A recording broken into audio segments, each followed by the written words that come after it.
وقال تعالى إن شانئك هو الأبتر। শ্রদ্ধেয় সম্মানিত ও স্নেহের বয়োজ্যেষ্ঠ বয়কনিষ্ঠ শ্রোতামণ্ডলী, সকল প্রশংসা রব্বুল আলামিনের জন্য। আমরা আল্লাহর প্রশংসা জ্ঞাপনার্থে বলি আলহামদুলিল্লাহ। পরে পরেই অসংখ্য দরুদ ও সালাম অবতীর্ণ হোক নবী মুহাম্মদুর রাসূলুল্লাহ সাল্লাল্লাহু তাআলা আলাইহি ওয়াসাল্লামের প্রতি। আল্লাহুম্মা আমিন, আল্লাহুম্মা সাল্লি আলাইহি, আল্লাহুম্মা বারিক আলাইহি। খুতবায়ে মাসনুনা তথা আল্লাহর সংক্ষিপ্ত প্রশংসা ও নবী সাল্লাল্লাহু তাআলা আলাইহি ওয়াসাল্লামের প্রতি দরুদ ও সালামের পর পবিত্র কোরআন হতে ছোট্ট একটি আয়াত পরিবেশন করেছি। খুবই সুপরিচিত আয়াত, সূরার সুপরিচিত একটি আয়াত, সূরাতুল কাউসারের ৩ নম্বর আয়াতটি। এই আয়াতটিকে সামনে রেখেই আমার ধারাবাহিক আলোচনা, যে প্রতিটি মানুষকে ৩টি বিষয় সম্পর্কে জানা ওয়াজিব। তার মধ্যে তৃতীয় বিষয়টি হচ্ছে রাসূলুল্লাহ সাল্লাল্লাহু তাআলা আলাইহি ওয়াসাল্লামকে জানা। আমরা রাসূলুল্লাহ সাল্লাল্লাহু আলাইহি ওয়াসাল্লামকে জানতে গিয়ে কয়েকটি পর্ব অতিবাহিত করেছি। আজকের আলোচনায় নবী সাল্লাল্লাহু তাআলা আলাইহি ওয়াসাল্লামের বয়সের ৮ম বছর থেকে শুরু করে ৪০ বছর অবধি কিছু ঘটনা বলি। এই ৮ বছরের আগে পর্যন্ত নবী মুহাম্মদ রাসূলুল্লাহ সাল্লাল্লাহু তাআলা আলাইহি ওয়াসাল্লাম ছিলেন নিজ দাদা আব্দুল মুত্তালিবের স্নেহ নিড়ে। তিনি যখন ৮ বছরে উপনীত হলেন তখন আব্দুল মুত্তালিব মারা গেলেন। এবারে দাদার ওসিয়ত অনুযায়ী চাচা তার দায়িত্ব গ্রহণ করলেন। চাচা আবু তালিব, সেই চাচা কাছে তিনি তার যৌবনে পদার্পণের আগেই, বুলুগুল বালিগ হওয়ার আগেই তার স্নেহ নিড়েই ছিলেন এবং তার তত্ত্বাবধানেই নবুয়ত প্রাপ্তির পরেও ছিলেন। ৮ম নবুয়তে তার চাচা আবু তালিব মারা যান। ৮ম নবুয়ত মানে নবুয়তের ৮ বছরে তিনি নবী হয়েছিলেন ৪০ বছরে। তাহলে ৮ম নবুয়ত বলতে ৪৮ বছর বয়সে নবী সাল্লাল্লাহু আলাইহি ওয়াসাল্লামের বয়স যখন ৪৮ বছর হয় তখন আবু তালিব মারা যান। তাহলে ৪০ বছর তিনি জীবিত ছিলেন আবু তালিব। রাসূলুল্লাহ সাল্লাল্লাহু তাআলা আলাইহি ওয়াসাল্লাম এই ৪০ বছর তারই তত্ত্বাবধানে ছিলেন। যখন রাসূলুল্লাহ সাল্লাল্লাহু তাআলা আলাইহি ওয়াসাল্লাম তারই তত্ত্বাবধানে ছিলেন, তার কাছে মানুষ হতেছিলেন। এক পর্যায়ের ঘটনা, যখন রাসূলুল্লাহ সাল্লাল্লাহু আলাইহি ওয়াসাল্লামের বয়স ১০ থেকে ১২ বছর হয়, তখন তিনি নিজ ভাতিজাকে নিয়ে ব্যবসার উদ্দেশ্যে সিরিয়ার বুসরা নামক জায়গাতে পদার্পণ করেন। সে সময়ের একজন পাদ্রী, খ্রিস্টান পাদ্রী, যাকে আরবিতে রাহিব বলা হয়, কিছু লক্ষণ দেখেছিলেন রাসূলুল্লাহ সাল্লাল্লাহু আলাইহি ওয়াসাল্লামের মাঝে, যা তার তাওরাতে বা ইনজিলে সে সকল কিছু লক্ষণ, নবীর লক্ষণ হওয়ার কিছু বিবরণ ভেসে উঠেছে। এই কিছু লক্ষণ দেখার পরে তার চাচা আবু তালিবকে আতিথেয়তার মাধ্যমে বলেন যে একে খুব শীঘ্রই মক্কাতে ফেরত পাঠানো হোক, কারণ একে ইহুদিরা জানতে পারলে মেরে ফেলবে। আমি এর মধ্যে কিছু লক্ষণ দেখতে পাচ্ছি যাকে আল্লাহ রাব্বুল আলামিন এই দুনিয়াতে নবী হিসেবে প্রেরণ করলেন। এখানে কিছুটা ইঙ্গিত পাওয়া গেছিল যে তিনি নবী হিসাবে আসছেন। যাই হোক, তিনি দেখতেছিলেন যে যখন পাহাড়ের গিরিপথ অতিক্রম করছে তখন গাছপালা, পাহাড়েরা তাকে ছায়া করছে, যেন তাকে সাজদায় লুটিয়ে পড়ছে। তিনি বলেছিলেন, আমি তাওরাত বা ইনজিলে দেখেছি যে এইরকম গাছপালারা লুটিয়ে পড়ে ছায়া করতে থাকে একমাত্র নবীদেরকে, অন্য কাউকে নয়। যার কারণে ইহুদিদের কবল থেকে বাঁচার উদ্দেশ্যে আপনি তাড়াতাড়ি তাকে মক্কায় নিয়ে যান। তাড়াতাড়ি বলা বাহুল্য, আবু তালিব সঙ্গে সঙ্গেই তাকে মক্কায় নিয়ে চলে এলেন। আগেই বলেছিলাম যে নবী সাল্লাল্লাহু তাআলা আলাইহি সাল্লাম ছিলেন, তার পুরোটা জীবন যদি আমরা লক্ষ্য করি আমাদের জন্য শিক্ষা রয়েছে। তার জীবনী নিয়ে আলোচনার উদ্দেশ্যই এটা যে প্রতিটি সেক্টরের লোক, প্রতিটি স্তরের লোক তার থেকে যেন শিক্ষা গ্রহণ করে। যারা শিশুকালে রয়েছেন তারাও শিক্ষা গ্রহণ করবেন, যারা যৌবনকালে আছেন তারাও শিক্ষা গ্রহণ করতে পারবে, যে কোনো পর্যায়ের লোক শিক্ষা গ্রহণ করতে পারে, যে কোনো বয়সের লোক শিক্ষা গ্রহণ করতে পারে। পিতারা তাদের সন্তানদেরকে লালন পালনের ক্ষেত্রে রাসূলের আদর্শকে গ্রহণ করতে পারে। তার আদর্শের মধ্যে একটি যে এই বয়সের মধ্যেই, তথা 8ম থেকে নিয়ে 40 বছর বয়সের মধ্যেই নবী হওয়ার আগেই আর একটি ঘটনা ঘটে যায় যা চমকপ্রদ। আরো অনেক ঘটনাই আছে, কিছু সহিহ হাদিস দ্বারা প্রমাণিত, কিছু জয়ীফ হাদিস দ্বারা। আপনাদের সামনে যতটুকু আমি সহিহ হাদিস দ্বারা প্রমাণিত তা বলার চেষ্টা করছি, এবং কিছু বিতর্কিত মাসআলাগুলো এড়িয়ে যাচ্ছে।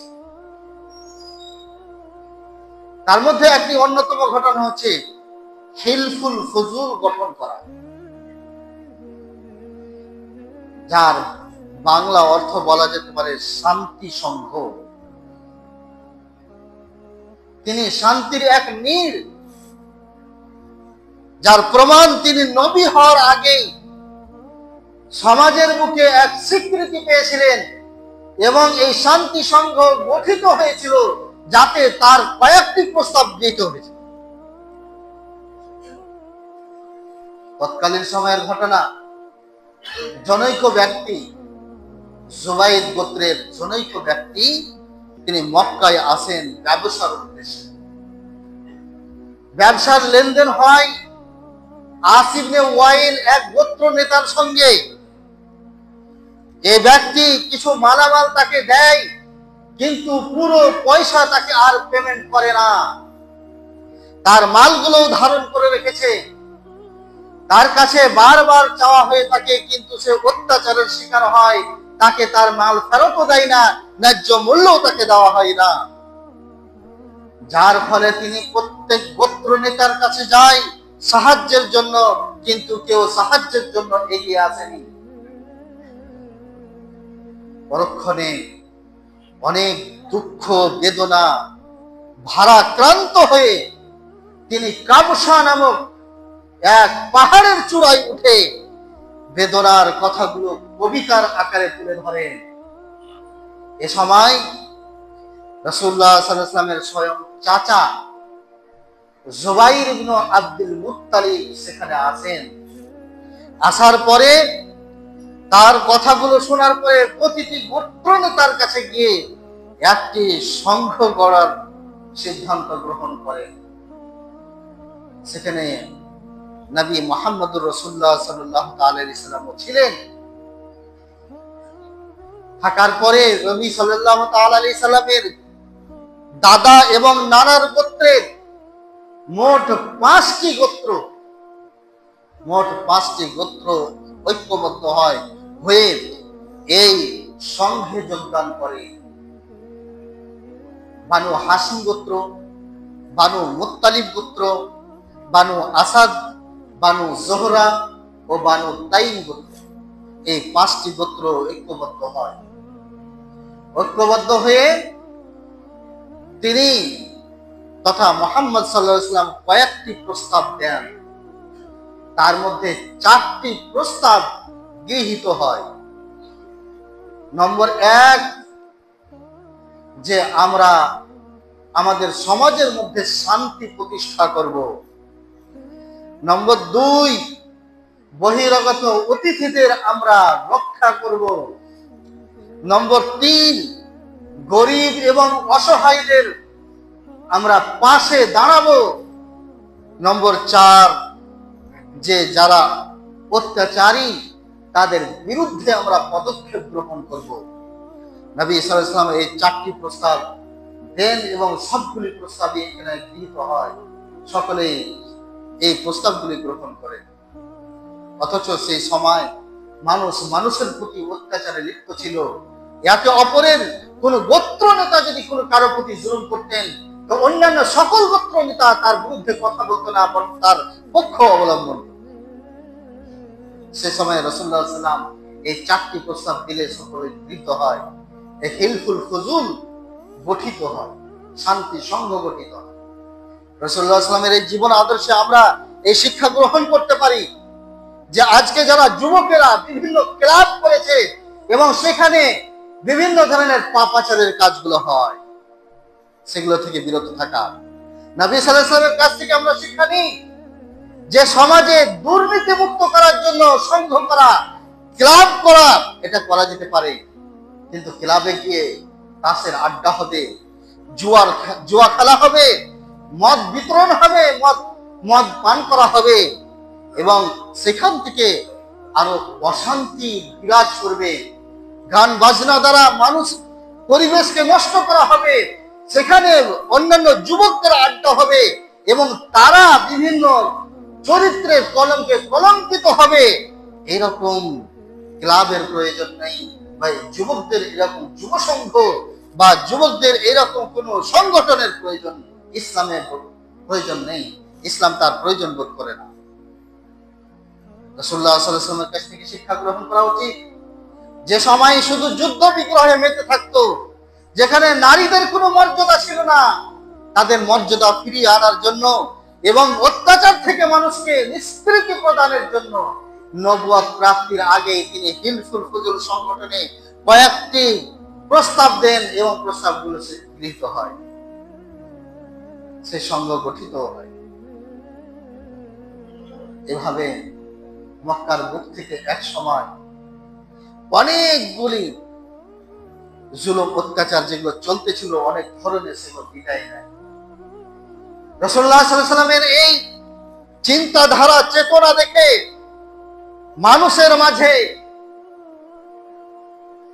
তার চরিত্রটা প্রকাশিত হতে থাকে, বিকশিত হতে থাকে, প্রচার ও প্রসার হতে থাকে। এক সময় তাকে আল আমিন নামে তারা উপাধি দেয়, as-সাদিক নামে উপাধি দেয়।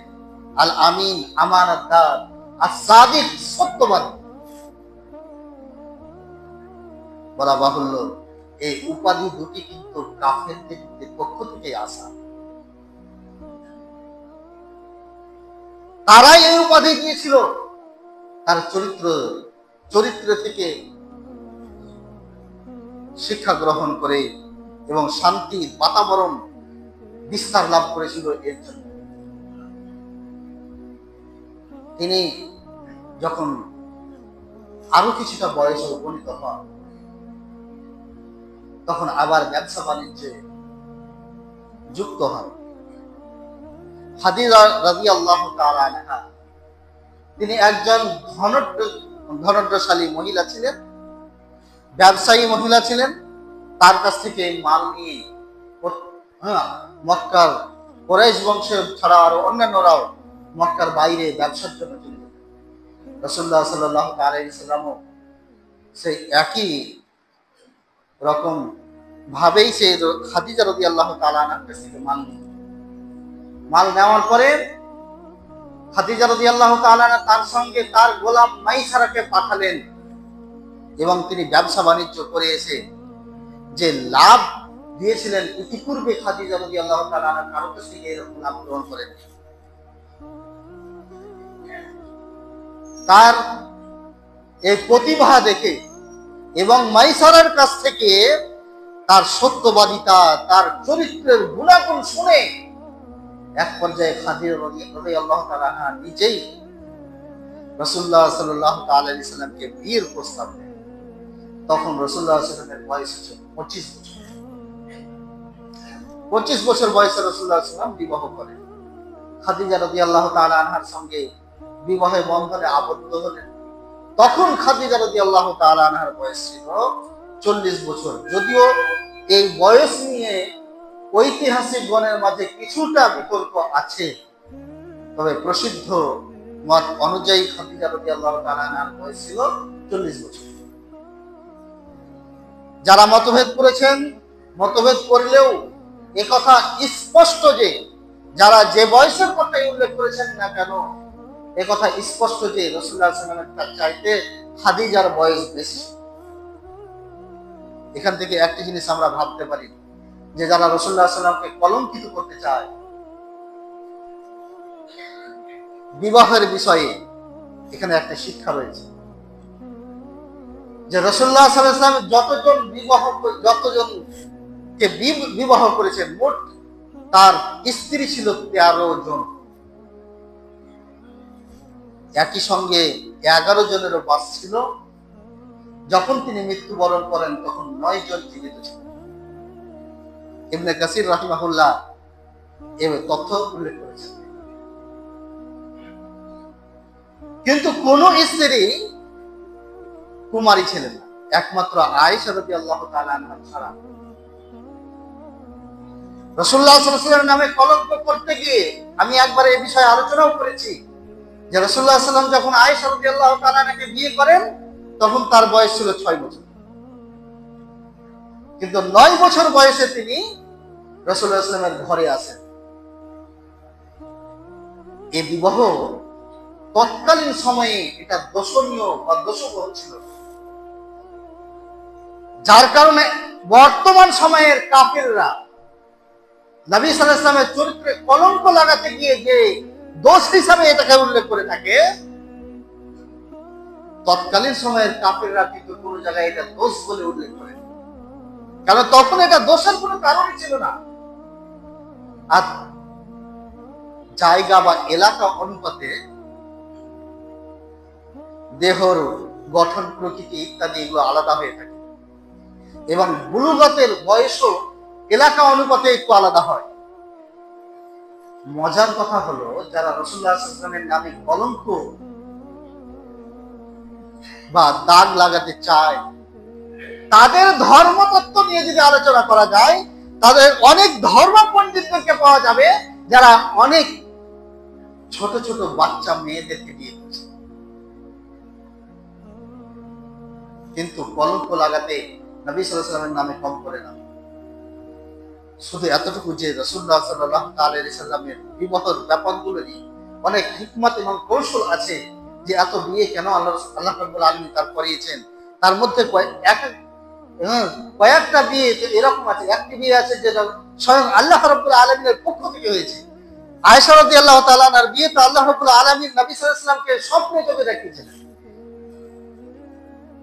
যাই হোক, রাসূলুল্লাহ সাল্লাল্লাহু তাআলা আলাইহি ওয়াসাল্লাম যখন প্রথম বিয়ে করলেন খাদিজাকে, তখন নবী সাল্লাল্লাহু আলাইহি ওয়াসাল্লামের বয়স ছিল 25 বছর। ভরা যৌবনকাল অতিবাহিত হচ্ছে, তখন কিন্তু যে 25 বছর বয়সে খাদিজাকে বিয়ে করছেন, যেই খাদিজার আগে 2 বার বিয়ে হয়েছে, একবার নয় 2 বার। তার দুটো স্বামী মারা যায়, তারপরে তৃতীয়বারে খাদিজার প্রস্তাবে রাসূলুল্লাহ সাল্লাল্লাহু আলাইহি ওয়াসাল্লাম তাকে বিয়ে করেছেন। এ থেকে এটা প্রতীয়মান হয় যে নবী সাল্লাল্লাহু আলাইহি ওয়াসাল্লাম নারী লোভী ছিলেন, যেটা অনেকেই কলঙ্ক করার জন্য বলে থাকে। বলা বাহুল্য যে রাসূলুল্লাহ সাল্লাল্লাহু আলাইহি ওয়াসাল্লামের কাছে খাদিজা রাদিয়াল্লাহু তাআলা আনহা কতদিন ছিলেন? নবী হওয়ার পরেও খাদিজা রাদিয়াল্লাহু তাআলা আনহা ছিলেন হুজনুল আম, বেদনাদায়ক বছর বলা হয় 8ম নবুয়তকে, যে নবুয়তের 8ম বছর 8 বছর, তথা রাসূলুল্লাহ সাল্লাল্লাহু আলাইহি ওয়াসাল্লাম যখন 48 বছর বয়স হয়, তখনই যেমন তার চাচা আবু তালিব মৃত্যুবরণ করেন, ওই বছরের কাছাকাছি সময়ে খাদিজা রাদিয়াল্লাহু তাআলা আনহা মৃত্যুবরণ করেন। এতদিন পর্যন্ত তিনি খাদিজা রাদিয়াল্লাহু তাআলা আনহা যতদিন ছিলেন রাসূলুল্লাহ সাল্লাল্লাহু আলাইহি ওয়াসাল্লামের কাছে, তিনি দ্বিতীয় বিয়ে করেননি। পুরো যৌবনকাল কাটছে খাদিজার কাছে, তিনি নারী লোভী হয় কি করে? পুরো যৌবনকাল একজন বিধবা মহিলার সঙ্গে কাটছে। এই খাদিজা রাদিয়াল্লাহু তাআলা আনহা রাসূলুল্লাহ সাল্লাল্লাহু আলাইহি সাল্লামকে সর্বতোভাবে সাহায্য করেছিলেন। এত সাহায্য করেছিলেন যে তার দ্বীনের পথে দাওয়াত দিতে গিয়ে তার যে সাহায্য এত বেশি ছিল, এবং স্ত্রী হিসাবে তিনি এত যে সহমর্মী ছিলেন রাসূলুল্লাহ সাল্লাল্লাহু আলাইহি ওয়াসাল্লামের সঙ্গে, এতটা তার ভালোবাসা এবং প্রিয় রাসূলুল্লাহ সাল্লাল্লাহু আলাইহি ওয়াসাল্লামের ছিল যে কখনো খাদিজার অবদান ভুলতে পারতেন না। তিনি অন্য স্ত্রীদের সঙ্গে 48 বছরের পর অন্যান্য স্ত্রীদেরকে বিয়ে করেছেন। এদের মধ্যে থেকে কুমারী আয়েশা রাদিয়াল্লাহু তাআলা আনহা ছিলেন। এদের সামনে অনেক সময় খাদিজার বর্ণনা করতেন। আয়েশা রাদিয়াল্লাহু তাআলা আনহা থেকে হাদিস এসেছে যে আয়েশা রাদিয়াল্লাহু তাআলা আনহা স্বয়ং বলেছেন যে আয়েশা খাদিজার ব্যাপারে রাসূলুল্লাহ সাল্লাল্লাহু আলাইহি ওয়াসাল্লাম আমাদের সামনে এত বেশি বর্ণনা করতেন যে আমাদের অনেক সময় ঈর্ষা হতো। ভাবতে পারেন, একজন মহিলা তার সতীনের ব্যাপারে ঈর্ষা করে, এটা স্বাভাবিক। হিংসা করে, এটা স্বাভাবিক। কখন হিংসাটা হয় সেটা জীবদ্দশা। কিন্তু যে খাদিজা মৃত্যুবরণ করেছেন তার কথা আল্লাহর রাসূল এত বর্ণনা করতেন যে এর বর্ণনা শুনে আয়েশা ঈর্ষাতে লিপ্ত হতেন। যাই হোক, যে রাসূলুল্লাহ সাল্লাল্লাহু আলাইহি ওয়াসাল্লাম বিবাহ করলেন খাদিজা রাদিয়াল্লাহু তাআলা আনহা। খাদিজার সঙ্গে বিবাহ করার পর রাসূলুল্লাহ সাল্লাল্লাহু আলাইহি ওয়াসাল্লামের এই খাদিজার গর্ভে সন্তান হলো মোট 6টি। রাসূলুল্লাহ সাল্লাল্লাহু আলাইহি ওয়াসাল্লামের মোট সন্তান হচ্ছে 7টি। একটি হচ্ছে মারিয়া কিবতিয়ার গর্ভে, যার নাম ছিল ইব্রাহিম। এটি ছাড়া সকল সন্তানই খাদিজার গর্ভে হয়েছে। বাকি অন্য কোন স্ত্রীর গর্ভে আর কোন সন্তান হয়নি।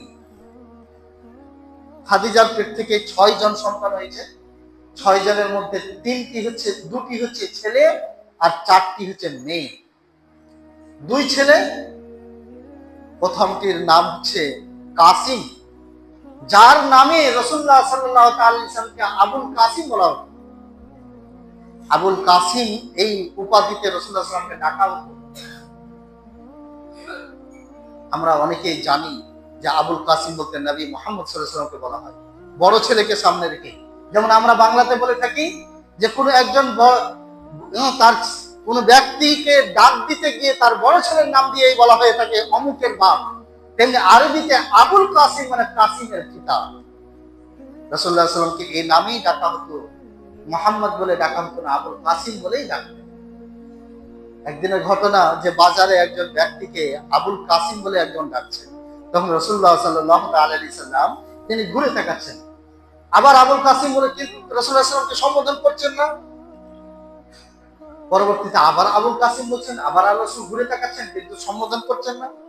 তৎকালীন সময় রাসূলুল্লাহ সাল্লাল্লাহু আলাইহি ওয়াসাল্লাম বলেছিলেন যে কেউ আমার নামে নাম রাখতে পারো, কিন্তু যেহেতু আমার নাম ধরে কেউ ডাকে না, কিন্তু আমার কুনিয়াত তথা উপাধি দিয়ে কেউ নাম রাখবে না, কারণ অন্যকে ডাকতে গিয়ে আমি তোমাদের ডাকে সাড়া দিতে যাচ্ছি, ফলে আমার নাম দিয়ে কেউ নাম রাখবে না। অবশ্যই এখন কেউ যদি আবুল কাসিম কারো নাম রাখে কোনো আপত্তি নেই, কারণ রাসূলুল্লাহ সাল্লাল্লাহু আলাইহি ওয়াসাল্লাম এখন বেঁচে নেই, জীবদ্দশায় নেই, বিধায় আবুল কাসিম নাম রাখতে আর কোনো আপত্তি নেই। তো আবুল কাসিম সেই নামেই নামকরণ করা হয়েছিল বা সেই উপাধিতে রাসূলুল্লাহ সাল্লাল্লাহু আলাইহি ওয়াসাল্লামকে ডাকা হতো। দ্বিতীয় ছেলের নাম হচ্ছে আব্দুল্লাহ, যার আরো 2টি উপনাম ছিল, একটি হচ্ছে তাইয়িব আর অপরটি হচ্ছে তাহিব। আর রাসূলুল্লাহ সাল্লাল্লাহু আলাইহি ওয়াসাল্লামের 4 কন্যা ছিল। 1 নম্বর হচ্ছে যায়নাব, 2 নম্বর হচ্ছে রুকাইয়া, 3 নম্বর হচ্ছে উম্মে কুলসুম, 4 নম্বর হচ্ছে ফাতিমা রাদিয়াল্লাহু তাআলা আনহা। প্রথম ছেলে হচ্ছে কাসিম, আর প্রথম তথা বড় মেয়ে হচ্ছে যায়নাব, আর সিরিয়ালের দিক দিয়ে যায়নাব হচ্ছে দ্বিতীয়। তৃতীয় এবং সবচাইতে ছোট মেয়ে হচ্ছে ফাতিমা রাদিয়াল্লাহু তাআলা আনহা। বলা বাহুল্য যে রাসূলুল্লাহ সাল্লাল্লাহু তাআলা আলাইহি সাল্লামের জীবদ্দশাতেই সকল সন্তান মারা গেছিল, অর্থাৎ 7 সন্তানের মধ্যে 6 সন্তান মারা গেছিল, 1 সন্তান ব্যতীত। 3 ছেলে আব্দুল্লাহ, কাসিম, আব্দুল্লাহ, ইব্রাহিম তিনটি মারা গেছে এবং রাসূলুল্লাহ সাল্লাল্লাহু আলাইহি ওয়াসাল্লামের জীবদ্দশাতেই মারা গেছে জাইনাব, যার বিয়ে হয়েছিল আবুল আসের সঙ্গে। যে আবুল আসটা ছিল জাইনাব তথা খাদিজার বোনের ছেলে, দুই খালাতো ভাই বোনের বিয়ে হয়েছে। যাই হোক, এ সম্পর্কে লম্বা ঘটনা আছে, সময় পেলে আগামী জুমাতে আলোচনা রাখবো জামাতা সম্পর্কে। এবং দুই মেয়ের রুকাইয়া এবং জাইনাব, রুকাইয়া এবং কুলসুমে, উম্মে কুলসুমের বিবাহ হয়েছিল প্রথমে আবুল আহাবের দুই বেটার সঙ্গে। আবুল আহাবের দুই বেটা। পরবর্তীতে যখন তাব্বাত ইয়াদা আবি লাহাব ওয়া তাব এই ঘটনা, এই আয়াত, এই সূরাটি নাযিল হয়, তখন রাগে এবং ক্ষোভে তার দুই বেটাকে, রাসূলুল্লাহ সাল্লাল্লাহু আলাইহি ওয়াসাল্লামের দুই কন্যাকে ছেড়ে দেওয়ার জন্য আদেশ করে এবং তারা দুজনেই ছেড়ে দেয়। পরবর্তীতে এই দুই মেয়ের বিয়ে হয় উসমান রাদিয়াল্লাহু তাআলা আনহুর সঙ্গে। প্রথমে এক মেয়ের বিয়ে হয়েছিল, এ যখন মারা যায় রুকাইয়ার সঙ্গে, রুকাইয়া যখন মারা যায় তখন দ্বিতীয় মেয়ের সঙ্গে বিয়ে হয়েছে, যার কারণে উসমান রাদিয়াল্লাহু তাআলা আনহু দুন নূরাইন বলা হয়, মানে দুই জাতির মালিক। রাসূলুল্লাহ সাল্লাল্লাহু আলাইহি ওয়াসাল্লামের দুই মেয়েকে নূর বলা হয়েছে। এখান থেকে বেদাতীরা যে রাসূলুল্লাহ সাল্লাল্লাহু আলাইহি ওয়াসাল্লাম যে নূরের তৈরি এই কথা বলে থাকে, যে যার সন্তান হচ্ছে নূর, তো রাসূলুল্লাহ সাল্লাল্লাহু আলাইহি ওয়াসাল্লাম কেন নূর হবে না? নূরের তৈরি নূর, অতএব রাসূলুল্লাহ সাল্লাল্লাহু আলাইহি ওয়াসাল্লাম নূরের তৈরি। এরা বাড়াবাড়ি করতে গিয়ে বলেছে আল্লাহর নূরের তৈরি, অর্থাৎ আল্লাহর অংশ, অথচ আল্লাহ রাব্বুল আলামিনের কোনো অংশ নেই, যা সূরা ইখলাসে প্রমাণিত। বলা বাহুল্য যে রাসূলুল্লাহ সাল্লাল্লাহু আলাইহি ওয়াসাল্লামের সিফাত কথা গুণগত বৈশিষ্ট্য হচ্ছে যে তিনি নূর, কিন্তু তিনি নূরের তৈরি বা আল্লাহ রাব্বুল আলামিনের থেকে নূর থেকে এসেছে এ কথা ঠিক নয়।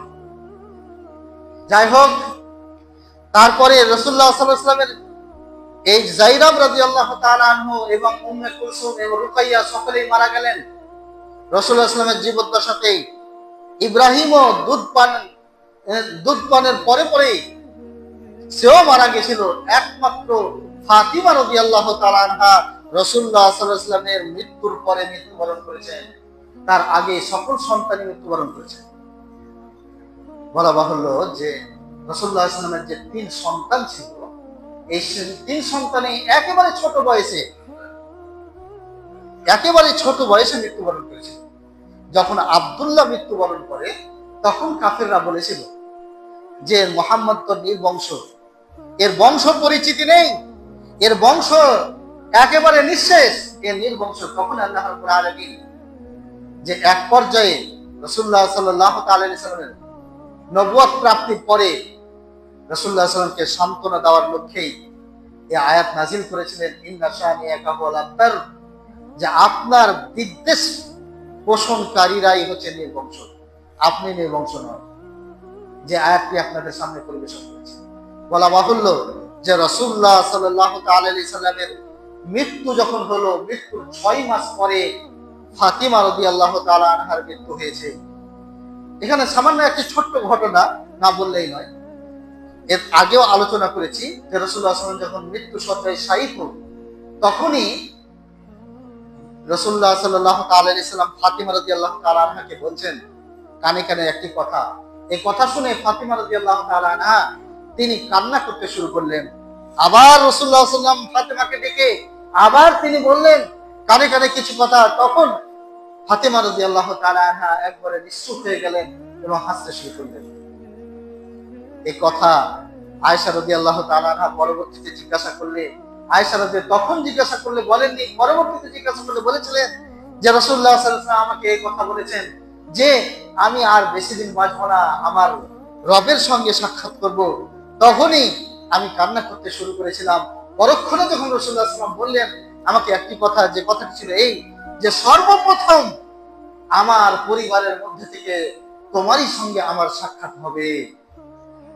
রাসূলুল্লাহ সাল্লাল্লাহু আলাইহি ওয়াসাল্লামের মৃত্যুর পরে সর্বপ্রথম যিনি মৃত্যুবরণ করেছিলেন সে ছিলেন ফাতিমা রাদিয়াল্লাহু তাআলা আনহা।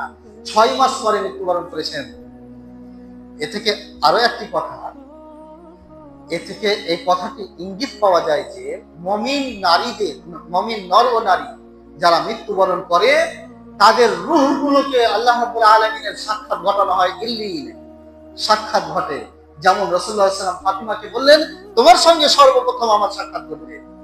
বলা বাহুল্য, আমরা রাসূলুল্লাহ সাল্লাল্লাহু আলাইহি ওয়াসাল্লামের এই জীবনী থেকে 8ম বছর থেকে নবুয়ত প্রাপ্তি পর্যন্ত এলাম।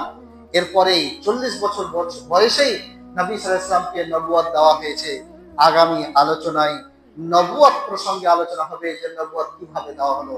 আল্লাহ রাব্বুল আলামিন যেন আমাদের তৌফিক দান করেন যে রাসূলুল্লাহ সাল্লাল্লাহু আলাইহি ওয়াসাল্লামের এই জীবনী করে যেন আমরা আমাদের জীবনকে সাজাতে পারি, আমিন।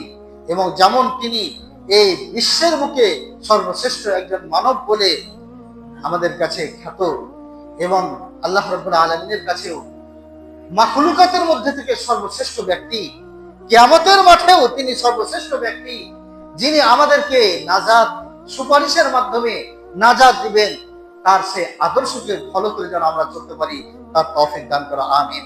ওয়া আখিরু দাওয়ানা আলহামদুলিল্লাহি রাব্বিল আলামিন। ইন্নাল হামদালিল্লাহি নাহমাদুহু ওয়া নুসাল্লি আলা রাসূলিল কারীম ওয়া বা'দ। আউযু বিল্লাহি মিনাশ শাইতানির রাজীম। বিসমিল্লাহির রাহমানির রাহিম।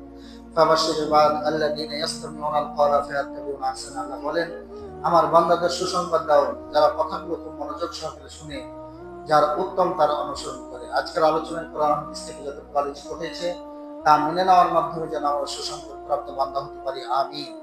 আমরা অন্যান্য কোনো ব্যক্তিকে আদর্শ হিসেবে গ্রহণ না করে আমাদের একমাত্র আদর্শের প্রতীক নবী সাল্লাল্লাহু আলাইহি ওয়াসাল্লামকে যেন আমরা আদর্শ হিসেবে গ্রহণ করতে পারি, তার তৌফিক দান করো, আমিন।